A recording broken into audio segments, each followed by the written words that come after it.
Good afternoon. Good afternoon. Thank you so much for joining us. I am Dave Kluge with Fantasy Intervention.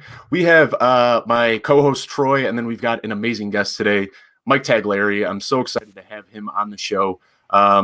This is Dave's weekend warm-up. Troy, why don't you start off? Let us know a couple things that you got going on this week, and then we'll hop over to Mike, and he can tell us what we're doing as well. Sure. Well, if you guys don't know me, I'm Troy King. You can find me at TKing Mode on Twitter. I'm a writer for Ball Blast Football, as well as I'm one of the co-hosts of Fantasy Football Confidential, and I'm a contributor to Join Our Circle. So yeah, I have a bunch of, and my show airs Wednesdays at 9 p.m. Eastern Standard Time. So we have amazing guests coming on the show throughout the off season. So look out for that, and look out for some articles I got going on. Absolutely. Troy has just been killing the game. I got to know him during the offseason this year, and it's been really, really fun getting to form this friendship. And then our guest today probably doesn't need an introduction, but for those of you that don't know, we got Mike Tagliere. He is the lead writer and analyst for FantasyPros. He's the co-host for the FantasyPros podcast with Kyle Yates and Dan Harris. Mike, why don't you let us know what you got going on? I know it's kind of your slow time of year right now, but you got anything coming up this offseason that we should be looking forward to? Oh man, I wish it were slow. I mean, I don't sound as busy as Troy does. I'll tell you what, Troy, like that job title goes on and on and on. I know that grind, man. But it's just a different time of the year. And it's weird because like I get in the point in season where I'm on a schedule and my boss can tell you, he'll be like, you could literally look at the clock and say it's 2:12 right now. Tags is right here. This is exactly what he's doing at the moment. I promise you in season, it's like a clock. I know exactly where I am in the week, what game I'm working on for the primer. But then it gets to the off season and everything just gets all discombobulated and I don't feel as organized. So it's like right now trying to organize stats that I've gone through from the 2020 season, trying to keep an eye on the Super Bowl, talk about that, and then also scouting college players because as you guys know, we have the NFL draft. There's not going to be a combine. Then free agency is in March, and then the draft comes in April. And it's like all these things happen where for an NFL analyst, if you work full-time in the industry, you'll realize that your slow season is more, I would say it's like June, July. Like those are the times where I'll play golf. But up until then, I don't watch college in season because my wife would kill me. Because like, Sunday through Friday, it's like nonstop where it's like Saturday's the one day I take time to be a husband, to be a dad. And get all that family stuff done. So basically now is my time to catch up on all the college stuff. Yeah, awesome. I mean, I'm kind of the same way. I feel like I hit that wall myself a couple of weeks ago. I got in such a rhythm during the season. I'm doing this on Mondays, this on Tuesday. I know exactly what I'm doing. And then week 16 ended, and I was just like, what now? So I started reaching out to, some people that I really idolize in the industry. And, Tags, you're one of them. So thank you so much for joining us.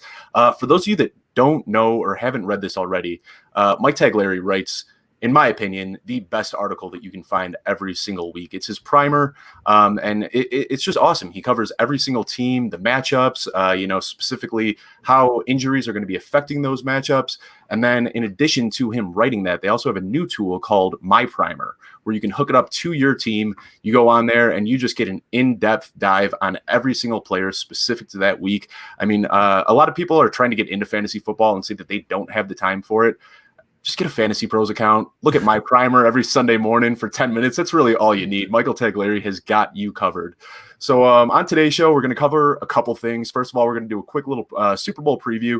And then something I really want to talk about right now are some free agent landing spots. So we're going to talk about Allen Robinson and a couple other receivers. We're going to talk about Dak Prescott and then a handful of running backs as well.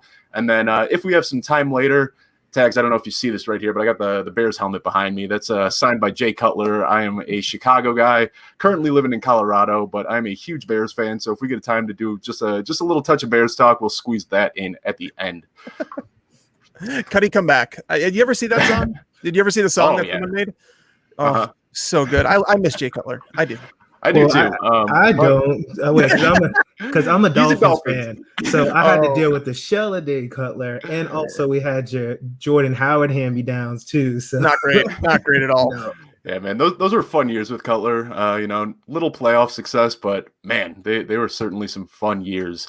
Something else I want to talk about real quickly. We've got Michael Tagliere, obviously, with FantasyPros, and I have a really cool opportunity this year. I've been working with FantasyPros for a little bit over a year on their news correspondence desk, and this year I'll be doing some long-form featured articles for them. So rather than your typical buy low, sell high trade articles, I'm going to be discussing players that you should be looking for based on your team's standings. So, if you're sitting way up at the top, these are the guys you want to target. And if you're sitting at the bottom of the barrel and you need some desperation plays, these are the guys you want to target. So just bringing a different spin to your typical buy low, sell high articles. Really excited for that.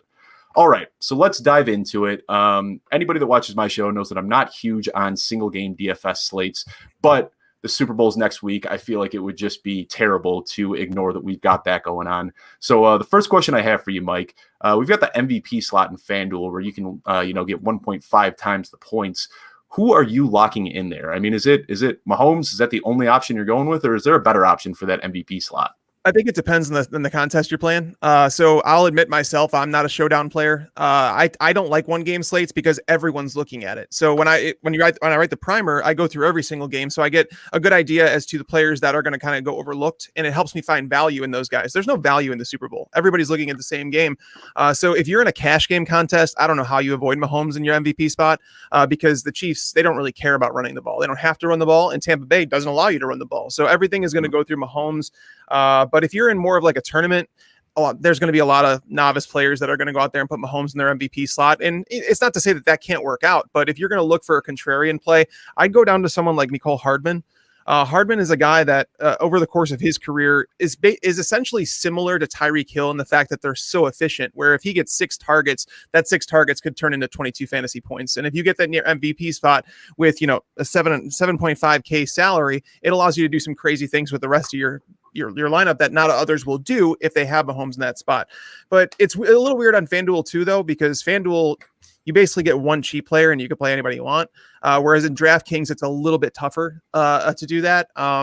They almost force you to get a few budget guys in your lineup if you want to play Mahomes or Tyreek Hill or whatever. But so I guess the answer is just, it depends on what type of contest you're playing, because cash lineups, I don't know how you avoid Mahomes.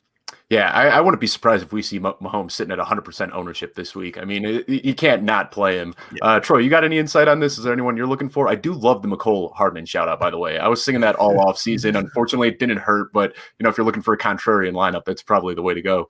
Troy, is that what you're going with as well? I was going to say Hardman for my bargain player. So in terms of that, so great job, Mike. And in terms of, Mahomes is the easy choice. I don't think Kelsey would be a bad choice in my personal opinion, because he's going to get targeted like crazy, like he always does. And I believe that if you're not going to go with Mahomes, then for me personally, I think that he would be a nice second option. Yeah. So was that your bargain play as well? I wanted to hit on that. Is Nicole Hardman the best bargain player? Is there anyone else that you're looking at a little bit here?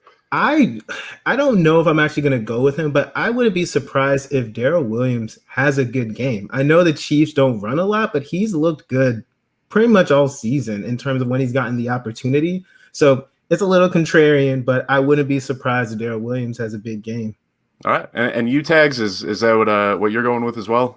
I'd probably stick with Hardman or Ronald Jones, maybe even Rob Gronkowski, because so Ronald Jones is interesting. I know everybody's on Fournette because playoff Lenny or whatever, but Ronald Jones is a better running back than Leonard Fournette, and I was like the biggest Leonard Fournette supporter coming out of LSU. I loved him, and I was like, this dude, like in terms of like he had that big bulk to him, but once he hit the open field, it's like he's gone.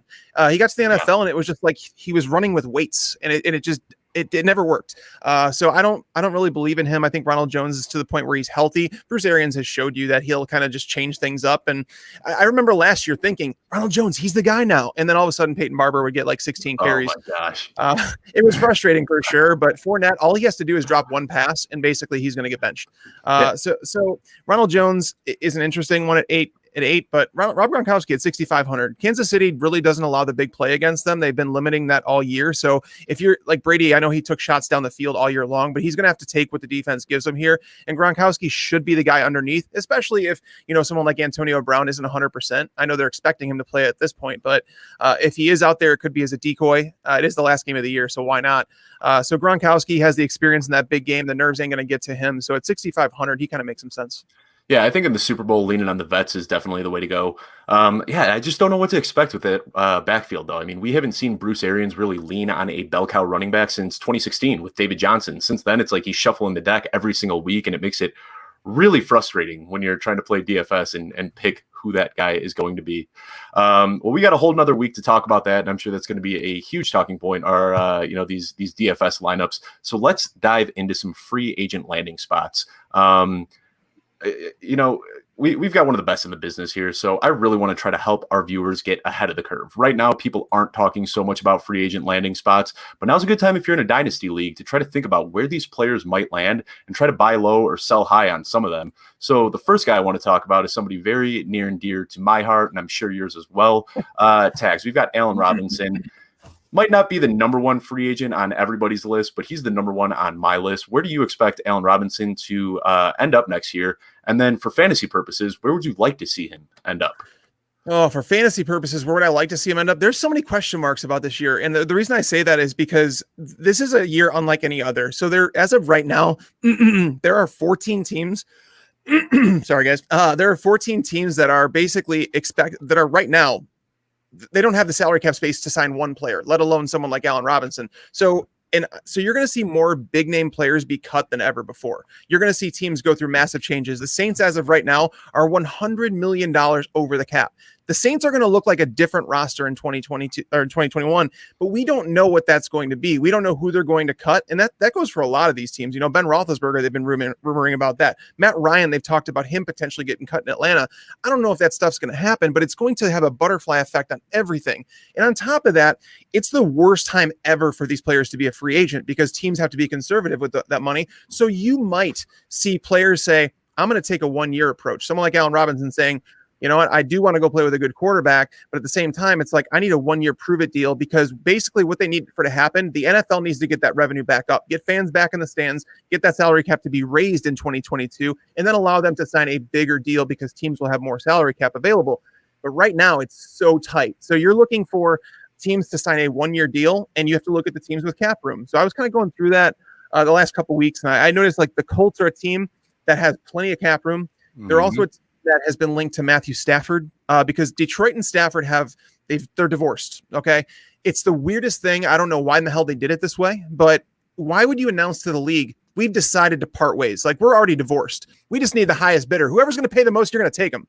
Why not just say, behind closed doors, you tell Matthew, say, hey, we're going to deal you this year. We've agreed on that, but let's just see what we can work out. And then you go to these other teams and you find out what you can get. And it's almost like those teams feel the need to bring more to the table because you need him to divorce the Lions in a way, and you need the Lions to let go of him. But it's already happened. They've already broken up. So the Colts would be a team that it's like, hey, Matthew, we have a lot of cap room. We can make this happen. Our defense was one of the best in the league. We could probably find some cornerbacks in free agency. We could sign you Allen Robinson or someone like Kenny Galladay, bring him over in free agency. You know what I mean? Repair those two up out there because Michael Pittman might still be a year or two away from being the guy that they envisioned in that perimeter role. So, but I keep coming back to the idea, I bring up A-Rob and Galladay because they're, in terms of what teams are looking for, they're different players, but they're the prototypical number one. The Ravens are a team that I expect to be in on both of those guys just because they do have some cap room.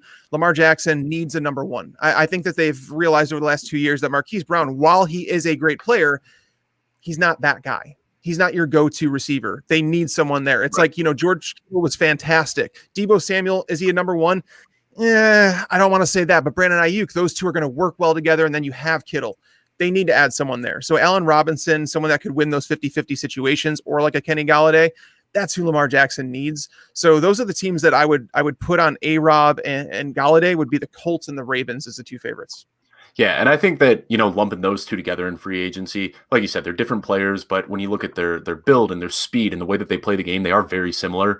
And then the Ravens, yeah, they're definitely that team that needs a wide receiver one, and I think that's what they were hoping for when they brought in Dez Bryant this year, but unfortunately it didn't really work out that well. But yeah, people are always knocking Lamar Jackson for his inaccuracies, but he doesn't have a whole lot of help right there. So I would love to see Kenny Galladay or Allen Robinson end up in Baltimore. And I think the Colts are also, a fantastic fit for either of them.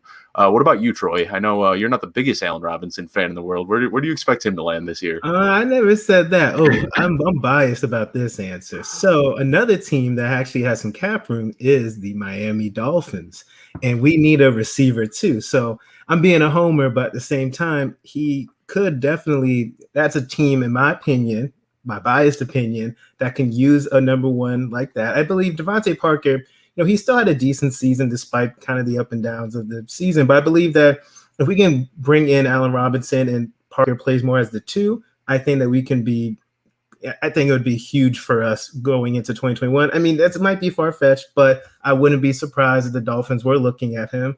And yeah. I've heard rumors, possibly the Giants might go for a receiver. I don't know if he's going to land there. I see probably like the Colts or like the option or the Ravens, but I would love to see him in the Dolphins uniform. Personally. Yeah, I mean, if you're able to team up Allen Robinson or Kenny Golladay with Preston Williams and Devontae Parker, I mean, that might make the best wide receiver trio in the league. Well, isn't that a little big heavy in a way where it's like, I think in Miami, I agree with you. Miami should sign a wide receiver. I don't think it's Kenny Golladay or Allen Robinson. I actually have it down on my list here. It would either be Juju or Godwin. I love Godwin to the Patriots because I think Godwin is that Bill Belichick, Josh McDaniels receiver, a guy that can play all over the formation. They love to move their receivers around. I never, ever understood the pick of N'Keal Harry. Never understood it. Never liked N'Keal Harry. He wasn't a separator. He wasn't the guy that you were going to play in this. He's a 50-50 catch receiver, and that's really not what the Patriots are about. But Godwin is a guy that can play everywhere. He's kind of like, he reminds me of a better version of Pierre Garçon. And I think that Bill Belichick would have loved to have a player like that on his team. It's like Julian Edelman can play both, but obviously he's moving on. He's like 34 years old. He's towards the end of his career. But Godwin he'd fit in well with the Dolphins because he could play that slot role in between Williams and Parker. And then, or you look at someone like Juju, who definitely struggles a little bit more on the perimeter than he wanted to admit. Or, once Antonio Brown was gone, he had to step up and be that guy. And it was almost like he was shut down. And then all of a sudden these other guys emerged. And then it's like Juju started becoming Juju again because he was no longer the focal point of that offense. Deontay Johnson, Chase Claypool, they kind of took the top off. Well, Claypool did, but that's why I would like to see one of Juju or Godwin go to the Dolphins. I think that he would accentuate those other wide receivers better because like Devontae Parker, fun fact here, Devontae Parker, Allen Robinson, and Golladay, all three of those wide receivers were bottom 5 in terms of yards of separation at target in 2020. So none of them are particularly great separators. Allen Robinson's a really good route runner, but he doesn't have the speed in order to maintain that separation. His quarterback play wasn't great either, but it's just interesting that those guys are all lumped in to that low separation. They're 50-50 catch guys. They're guys that you could rely on their big bodies to work through traffic and come down with most of those. So it's more like 60-40, whereas Godwin's more of a separator. Yeah, and you see that all the time when those guys, they're cutting across the middle of the field and they've got somebody just draped on them and they're still coming down with the ball consistently. I do like the call out with Juju going to Miami. I think that would be a fantastic fit. And then also what you mentioned about Chris Godwin being a perfect lock for the Patriots.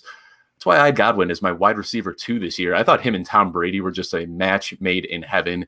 Do you think that the thumb injury that he had, do you think that was kind of the reason for his lack of production? I mean, he wasn't bad by any means, but he didn't put up those top 3 numbers like we expected. Do you think that was injury related or what? I don't necessarily think injury. I think it had more to do with chemistry because even at the beginning of the year, you looked at Tom Brady and Mike Evans and it was terrible. Like unless Mike Evans scored a touchdown, he was hurting your fantasy team. It was to that point. But then you saw the chemistry building between those and Brady willing to trust him like Jameis did in those 50-50 situations. And that's where Mike Evans shines, right? Yeah. Like Mike Evans, big dude, and he could win those 50-50 balls. And you just saw Brady taking more and more shots down the field. And meanwhile, Godwin was on the sideline for a lot of the time. And you've seen Godwin become somewhat of a safety valve for him. But Mike Evans has clearly become that Randy Moss, that guy that Tom Brady clearly trusts down the field. If there is a 50-50 situation, he's going to trust him in it. Whereas when the year started, I don't really think the trust was there. So it just took time. And then obviously Antonio Brown came there, who Brady already had trust in. So it was just more like falling behind Gronkowski. All these guys, there was a connection with Brady where it was just like Tom Brady's a guy that he has his guys, right? And it's not to say Godwin couldn't become one of them. It's just there wasn't enough time for him to build that.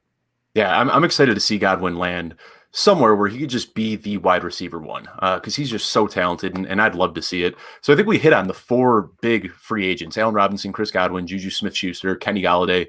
Troy, did you have anything you wanted to add? Were there any players that go into teams that we haven't talked about yet that you think could come about? In terms of if we're just focusing on wide receivers, I mean, we hit the main ones. I think I agree with you guys. Chris Godwin would be excellent on the Patriots. For selfish reasons, I don't want to see him go to the Patriots. I think he'd be a little too good there. I think that's a great call. Juju, I think he would really fit with the Dolphins, but I just prefer Allen Robinson as just an overall receiver. So, but I wouldn't be sad if Juju came to the Dolphins either. Obviously, it's going to be an upgrade. He's very talented, but that would still put, to me, if we'd have to have him in the slot, and then Parker would still play the outside. So I could work, but yeah, I mean, we touched on the really big name receivers. Yeah, and now we're going to jump into quarterbacks a little bit, and this is where things get a little hairy because in addition to these free agent quarterbacks, you already talked about how Stafford and the Detroit Lions publicly profess their divorce to everybody. And then you've also got Houston and Deshaun Watson kind of doing the same thing over there. So you've got two top-tier quarterbacks that are going to pull some interest on the trade market. But for the free agents, the biggest name that we've got obviously here is Dak Prescott. So do you think that, this was the talking point all offseason, are the Cowboys and Dak Prescott, are they going to be able to get a deal together? They weren't. And so what do you expect for this year? Do you think they're going to find a way to work out a long-term deal? Or do you think with this injury, we're just looking at a one-year contract? Or do you think he hits free agency? Yeah, I believe that he's going to be in Dallas. They're going to find somehow, some way to make it happen, and Dak Prescott will be a Cowboy in 2021. Like, that would be one where I'd say it's a 95% probability that he's back with the Cowboys. I don't see any way that they let him go. I really don't. I know some people have tried to get creative with the trades and what they can do and trade for Watson or Stafford and picks and all this stuff and try and mix and match, but I don't see Jerry Jones letting go. Yeah, Jerry Jones, he's loyal to his guys, so I'm with you. I expect him to come back. Troy, what do you think? Are we all kind of in agreement here that Dak's going to be in blue and silver again next year? Yeah, I mean, to be honest, I'm extremely surprised that they haven't gotten a deal done because just like you said, Jerry's normally loyal to his guys, and the fact that it's gone this long, it's been a disaster in terms of they should have locked him up a long time ago. But I think it'd be really fun, playing hypothetical. If somehow he were able to go to the Colts with that offensive line, I don't see it happening, but I think he's going to re-sign with Dallas. Yeah, I think the Colts are just the prime landing spot for any quarterback right now. Tags, I just want to get your opinion on something real quick, a little bit off script here, but since we're all in agreement that Dak is probably going to be a Cowboy next year, how are you feeling about Zeke Elliott? I mean, is he somebody that this is just a huge talking point for our group? We get in disagreements about this pretty much 5 times a day. Do you think that he goes back into being an RB1, or is he kind of in that RB2 like we saw last year? No, it's funny. We had our first disagreement show on early rankings on the Fantasy Pros podcast earlier today. And Yates was talking about that Zeke is like number 8 for him. I have Zeke as like a top 6 running back. And I think there's a class of 6 running backs that I feel strong about. And Zeke is one of those guys with Dak back in the lineup because it would have been looking like Zeke was the number 1 running back this year if Dak had stayed on the field because the offense was scoring tons of points. Dak Prescott, even though Dak had rushed for, I don't remember how many, was it like 3 touchdowns or 4 touchdowns he rushed for in his 4.5 games that he played. So he was stealing a couple touchdowns. That's going to come back down to earth. Zeke is still a good player. He was playing through some injuries over the second half of the year. And even when Tony Pollard got his shot, he's not the running back that Zeke is. He's not the guy that you're going to hand the ball to 20 to 25 times per game. He's not a Derrick Henry. He's not an Ezekiel Elliott. He's not one of those guys. He's more of like a timeshare back. And can he earn more of a role? Absolutely. But that doesn't mean that Zeke isn't going to find the end zone double-digit times, that he's not going to have 250-plus carries, that he's not going to catch 50-plus passes. He can still do all those things with Tony Pollard getting some of the action. So if anything, this Dallas Cowboys defense can't really get any worse. They might get a little bit better, so you might see them running the ball a little bit more in 2021. So I feel like Zeke is a guy that if you were like in a draft right now, like 2021 redraft right now, and you're on the clock, let's say the top 5 running backs come off the board, and you're sitting there at 6. Do you take a Devontae Adams or you take an Ezekiel Elliott? I think I'd probably take Zeke at this point, and I'm saying that just because of the scarcity of the position. We talked about this. Josh Jacobs finished as the RB8 this year. That's just stupid, okay? Because Josh Jacobs was not good. If you ask anybody that had Josh Jacobs in their roster, they're like, he was a major disappointment as a late first round, early second round pick. But if you look at year-end stuff, like Kareem Hunt, without looking, guys, where would you guess Kareem Hunt finished the year in half PPR scoring? I think he was 13 or 14, wasn't he? I would guess before. Yeah, I think 16. He was 9th. Oh goodness. That's what I'm saying. Like, that's how bad running back was. So it goes to show, like, just that elite tier of running backs, you want to get one of those guys, right? And like Saquon coming back, he's definitely part of that. Alvin Kamara, he's going to drop down a little bit. And with Drew Brees leaving, maybe Taysom Hill being his quarterback, them losing maybe some pieces. I don't know what's happening with the Saints right now. There's so many questions on that team. But Zeke is a guy that I still believe he's a mid-first round pick in fantasy drafts. Yeah, I'm with you. I'm a huge proponent for drafting zero wide receiver. I mean, just how top heavy it's gotten. We just don't have those bell cow backs. 10 years ago, every single team had a running back that was going to touch the ball 250 times a year. And now you get, a handful every single year, and that's it. And you almost need to lock one of those guys in. Either that or you're playing the waiver wire every single week. So there's another quarterback I want to talk about. We spent a lot of time talking about the Cowboys there. But what are you expecting with Mitch Trubisky? Not nearly as exciting of a name, but obviously, the Bears, a lot of people are saying they might bring him back because of salary cap constraints. So what are you expecting? Is he going to hit the free agent market? Is he going to be in Navy again next year? I feel bad for Mitch in a way. Is he the quarterback that the Bears wanted him to be? No. Does that mean that he's a failure in the NFL and that he can't make something of a situation? No, I don't think so either. Because like Matt Nagy, I think if we've learned anything over the last 2 years, it's that Nagy's not the play caller anybody expected him to be. The first year there was a lot of trickery in the offense. No one had a game plan on. There was no book on him. And it was just like things came out and it was like, wow, this guy's pretty creative.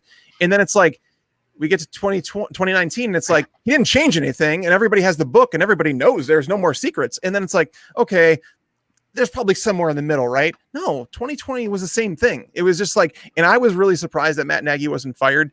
And I say that he seems like a good guy. I like Matt Nagy as a person, but as a play caller, I've lost it. I mean, anytime Cordarrelle Patterson comes in the field, he's getting the ball. It's a lot. Mm-hmm. I mean, just you can guarantee it. And there's a reason that Cordarrelle Patterson was like the only running back with more than 50 carries this year that didn't have a single one over 15 yards because everybody knows what's coming when he's on the field, and they didn't even target him in the running. I don't want to get into the Bears rant here because I think the Bears have wasted an elite defense the last few years, and that's going to start going away. Khalil Mack is starting to get past his prime. He hasn't been as dominant as he was when he first came to the team.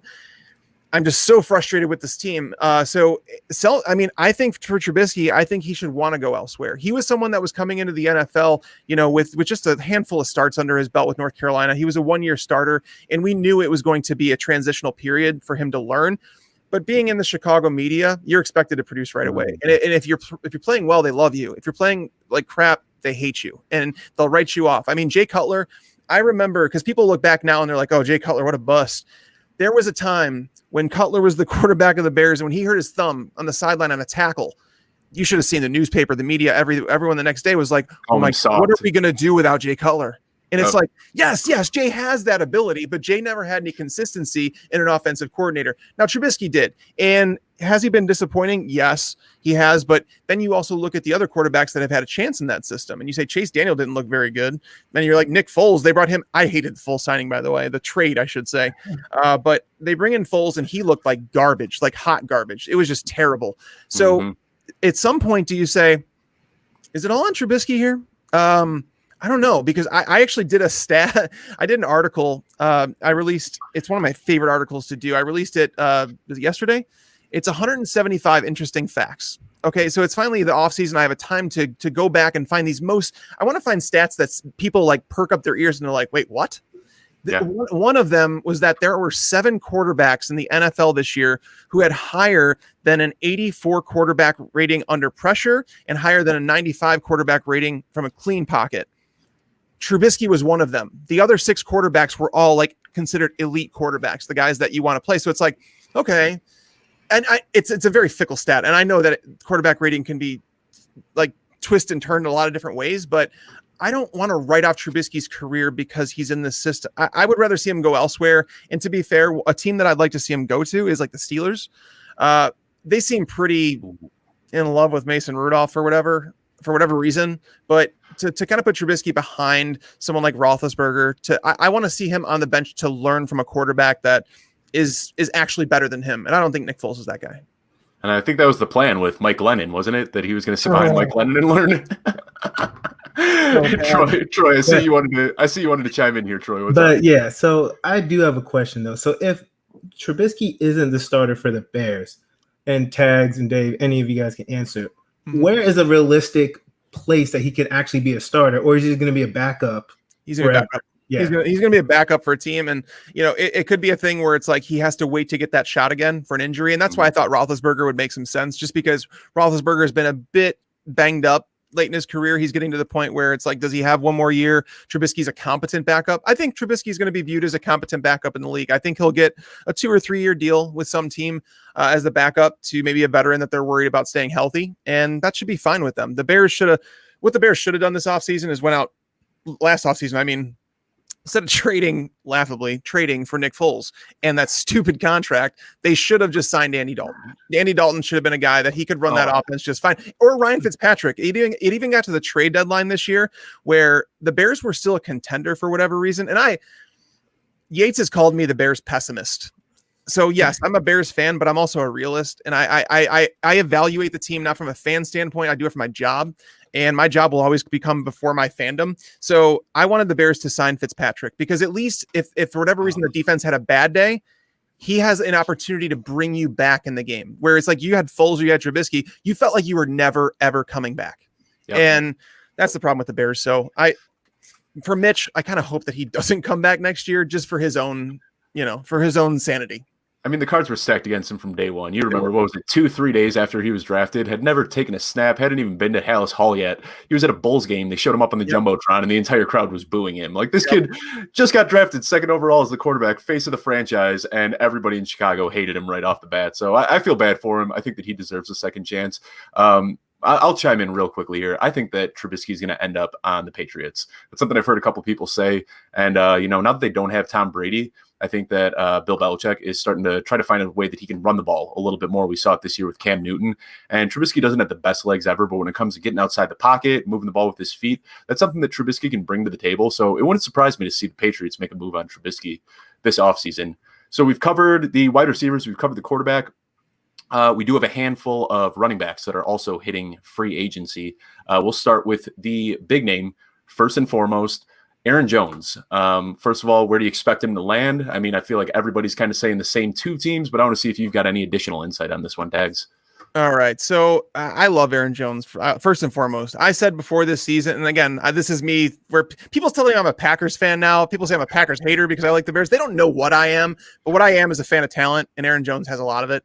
I call him Alvin Kamara's doppelganger. I think that those two are so similar type of players. They're slippery as hell. They're not very big guys, but they're hard to bring down to the ground. And they twist their way out of tackles. They work their way down the field. And they just happen to play in high scoring offenses, which obviously helps them become elite superstars.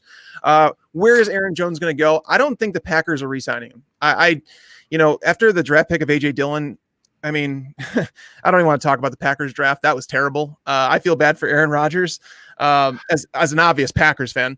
But Aaron Jones is as good as gone, I would say. Apparently they were working towards a deal, and then he said he wanted more, and they said, hey, we need to basically table these talks. That's usually the end of it. That's usually just means they weren't close in their conversations. So the teams that I have in order of where I could see him going, the Bucs 1, the Bills 2, and the Cardinals 3. I say the Bills because the Bills have been in on every single free agent running back we've heard of the last 2 years. Devin Singletary ain't it.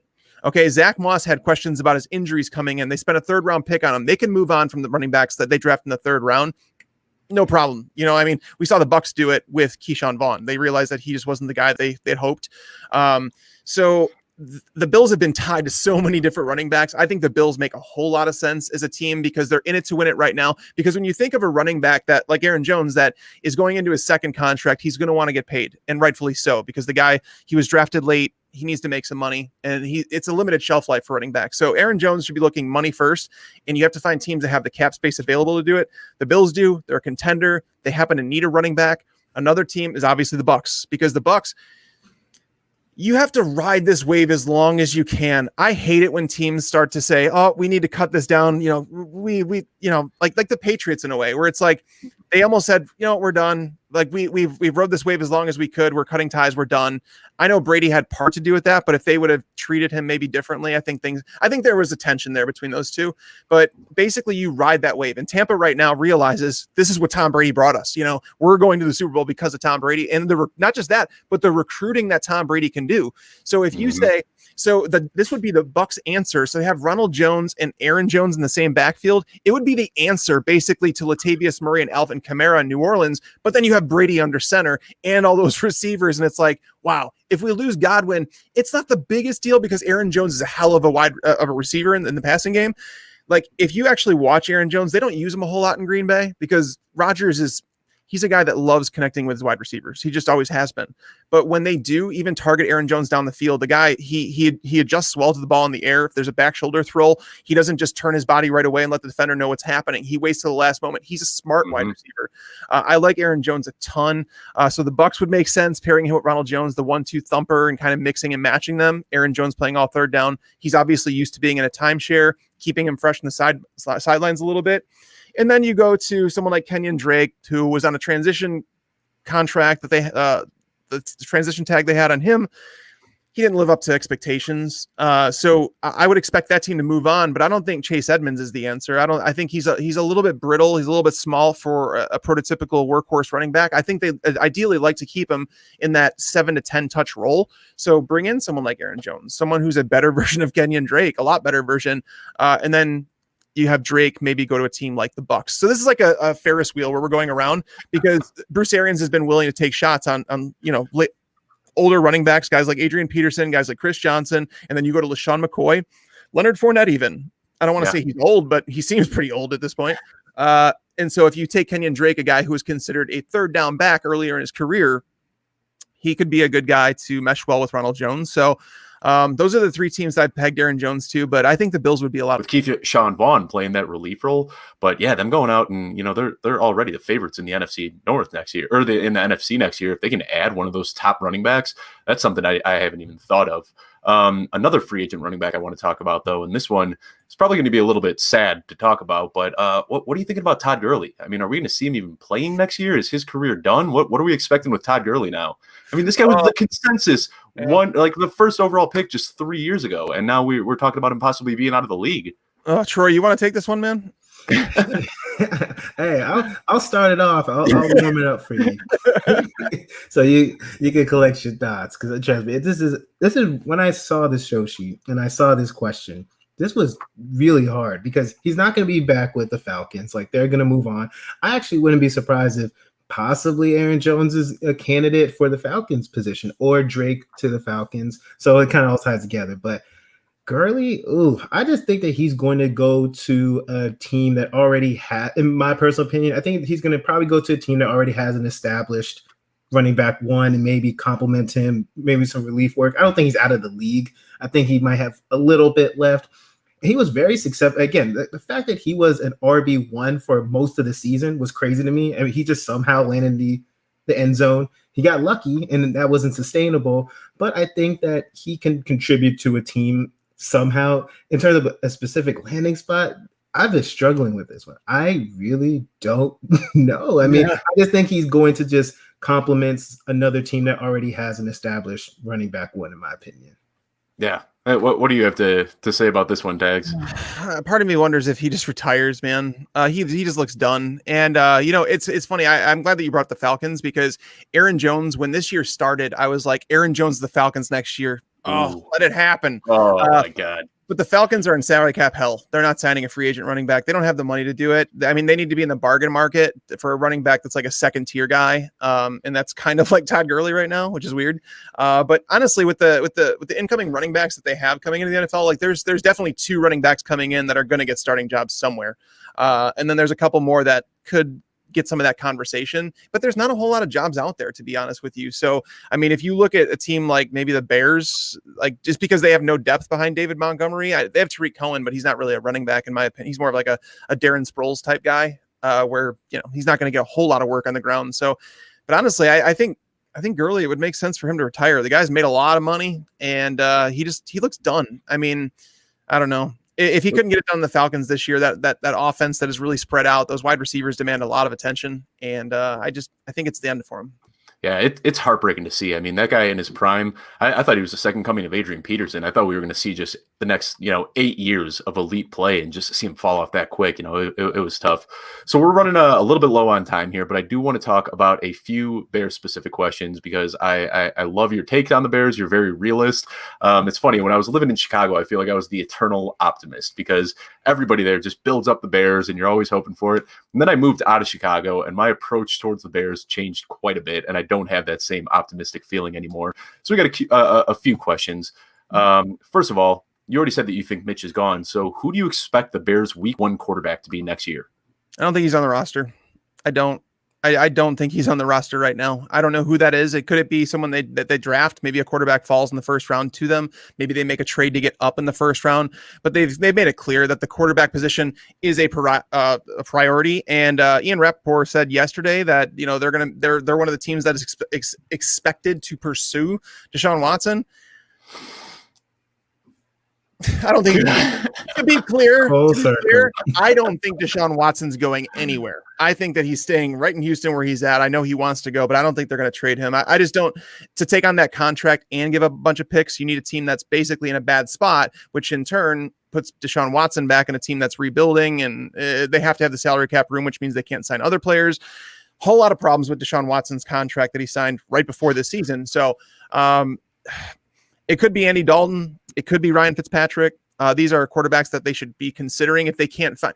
If the Bears don't get the quarterback they want in the draft, if the quarterback doesn't fall to the Bears the way that they think, they should find a quarterback that's at least competent, that can actually give them a chance. Because basically Nick Foles, and that's the part that pisses me off about the Bears, and I'm sorry for my language, is that the Bears, they have not closed the book on Nick Foles. Like, what else do you need to see? Do you think he's going to become a different quarterback here in his 10th year in the season in the league? No, stop. Like, I'm just so tired of the Bears saying we're okay with mediocrity, and it's just a bunch of crappy. And I feel bad too because the defense has been extremely good. Even Jalen Johnson played pretty well in his first year. Kyle Fuller played well. I mean, the secondary, there's pieces they can add for sure. Like Danny Trevathan is starting to trend downhill. Again, Khalil Mack, not as dominant as he used to be.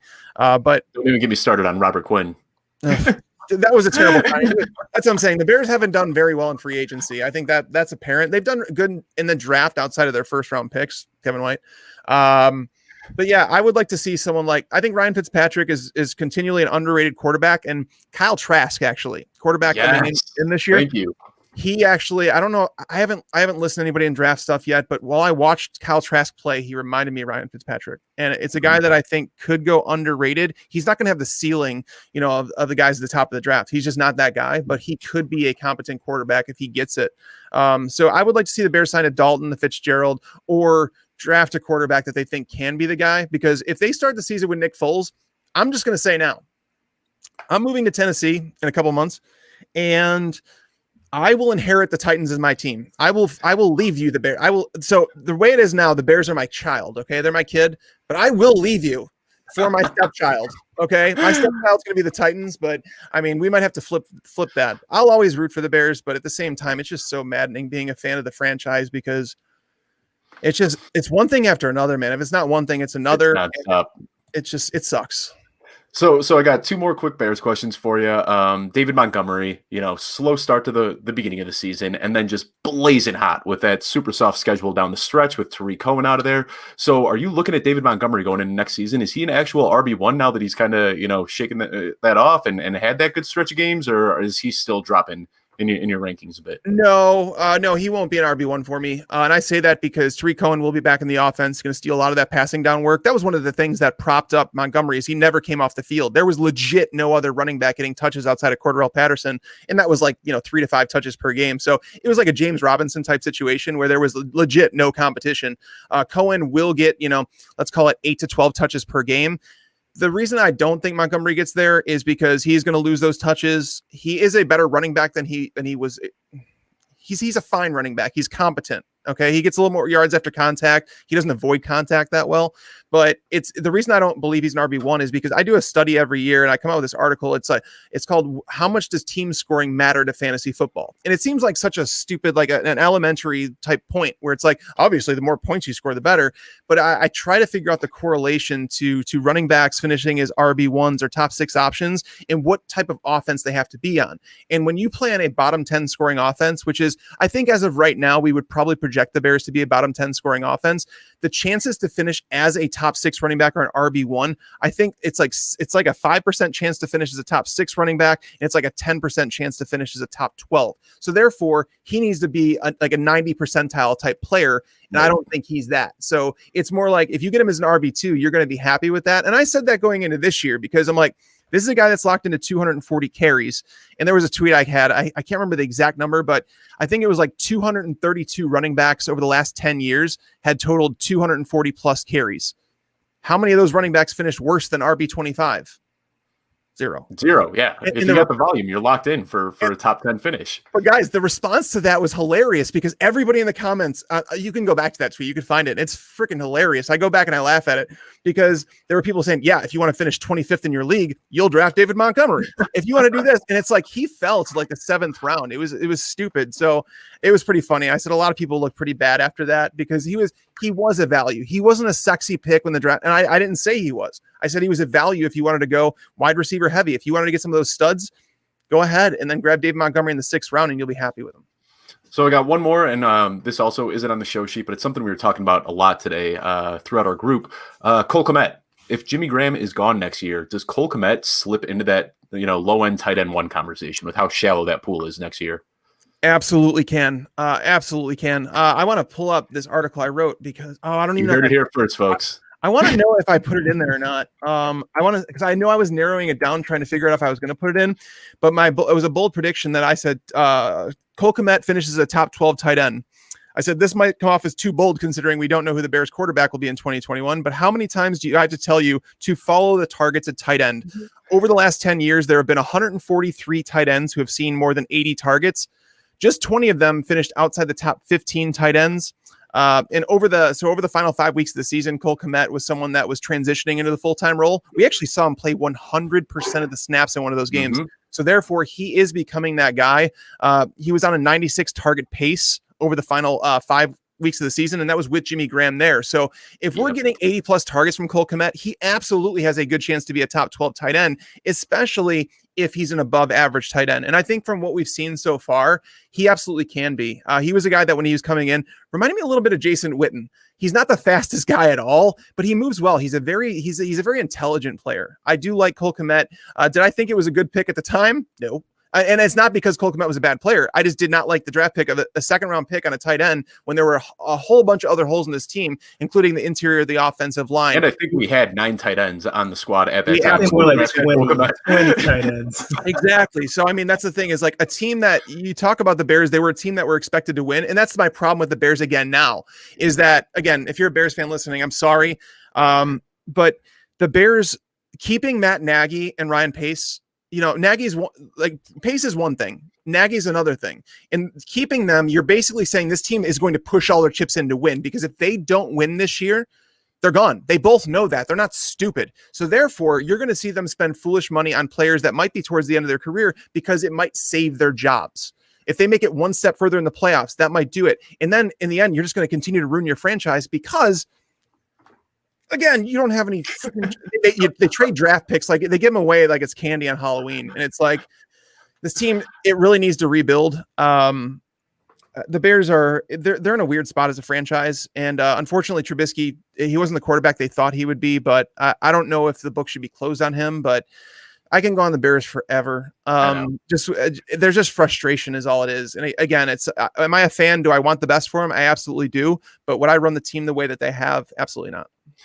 Well, Mike, I want to thank you so much for coming on the show today. This was a weird show for me to have because almost every show I get into, whoever I'm hosting has at least one thing that they say that I'm just vehemently against. And with you, I agreed with everything. I mean, like you were like picking my brain. It was kind of insane. Everything you were saying are things I've been saying for the last few years here. So wanted to thank you so much for coming on the show. Before we sign off, though, Troy, I know you've got some things that you're working on, some shows coming up and some articles. Is there anything that you wanted to talk about coming up here?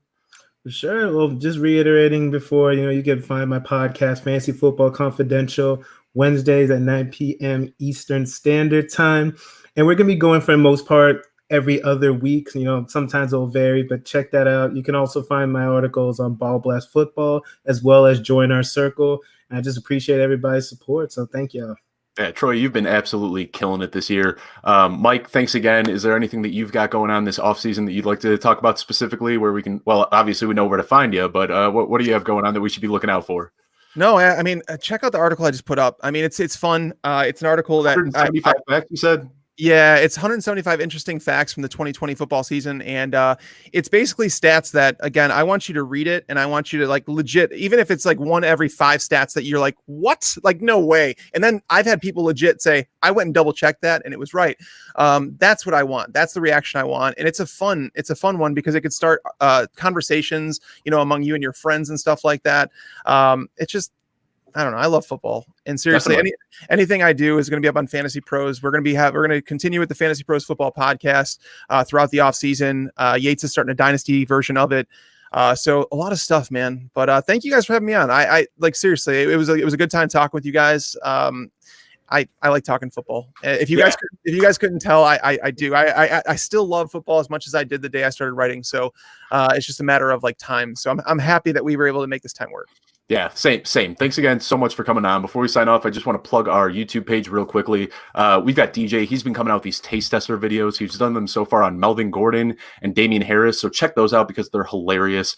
And then also wanted to remind you that next week, our show is going to be on Thursday instead of Friday. And we're going to be hosting Joe Bryant, the owner of Football Guys. He's going to be with Chase and I. Rather than doing a deep dive into statistics in the next season, we're going to be discussing the business behind fantasy football and what it was like to build a website from the ground up, which is very topical for Chase and I right now. And for those of you that want the football talk, we've got you covered with an awesome doubleheader next Wednesday. At 5 p.m., we've got Ryan McDowell with DLF coming on. And then at 8 p.m., we've got Jason Moore with Fantasy Footballers. So we've just got a absolute banging lineup over this next week. So be sure to tune in. You know where to find us at @joinourcircle_. Thanks for watching. I'm Dave Kluge with Fantasy Intervention. Thank you for letting me intervene in your fantasy life. We're out.